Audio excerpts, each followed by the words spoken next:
এবার ঢাকায় ফিরতে হবে। টাঙ্গাইলে এবার একটা ঝটিকা সফর দিয়েছি। কারণ আমার বাসায় গেস্ট আসবে ঈদের ছুটিতে।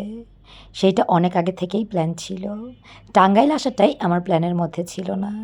কিন্তু মনকে আটকে রাখতে পারিনি। ছুটে গিয়েছিলাম একদিনের জন্য। আসলে আমি শুক্রবার গিয়েছি, শনিবার সবার সাথে তীর্থে ঘুরেছি, রবিবার দিনই ঢাকার উদ্দেশ্যে রওনা হয়েছি। আমি জানি অনেকের কাছে মনে হবে এত জার্নি কীভাবে করতে পারি। জার্নিটা ফ্যাক্ট না, ফ্যাক্ট হচ্ছে আমার বাচ্চার খুশি। ও একদিনের জন্য টাঙ্গাইল আসলেও অনেক অনেক অনেক বেশি আনন্দ করে। ওর আনন্দর কাছে এইটুকু জার্নি আসলেই কিছু না। বলতে বলতে আমি অটোর জন্য ওয়েট করছিলাম, ফাইনালি অটো চলে এসেছে। আগে থেকেই বলে রেখেছিলাম আমি যখনই বের হই তখন তো আপনারা দেখেনি, সব বাচ্চাগুলোকে একসাথে নিয়ে বের হই, ওরাই হচ্ছে আমার প্রাণ। কিন্তু প্রথমে যখন বের হয়েছিলাম পুতুল ছিল না, ও 2 তলায় ছিল, তাই দৌড়ে গিয়ে ওকে নিয়ে এসেছি যে ওকে বিদায় দিয়ে তারপর যাই।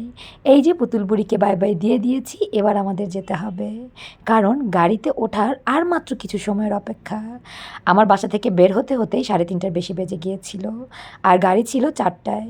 কিন্তু রাস্তায় যেহেতু জ্যামজট ছিল না, তাই আমাদের একদমই সময় লাগেনি।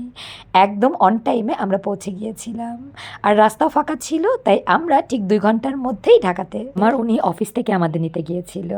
এরপর ফাইনালি আমরা বাসায় চলে এলাম। জটিকা সফর হলেও সফরটা কিন্তু দারুণ ছিল।